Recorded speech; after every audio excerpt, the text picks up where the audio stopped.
من الناس من يهبه الله سبحانه وتعالى توفيقا وحسن تصرف، ومن هؤلاء الصحابي الجليل عروة البارقي رضي الله عنه. هذا الصحابي الجليل أعطاه النبي صلى الله عليه وسلم دينارا يشتري له به شاة، فذهب إلى السوق فاشترى له به شاتين، فباع إحداهما وجاءه بدينار وشاة، فدعا له النبي صلى الله عليه وسلم بالبركة في بيعه،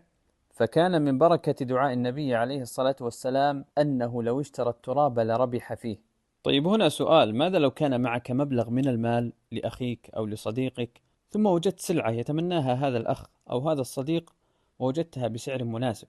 كان يتمناها ب100 ريال فوجدتها ب70 ريال، ومعك هذا المبلغ له وهو لا يعلم أنك وجدتها ولم تتواصل معه، فتصرفت من نفسك واشتريت هذه السلعة ثم أتيت إليه ففرح بها وقال جزاك الله خيرا، ففي هذه الحالة تصرفك صحيح والبيع صحيح، كما فعل عروة البارقي مع النبي صلى الله عليه وسلم، لكنه لو لم يرضى فتتحمل أنت قيمة هذه السلعة.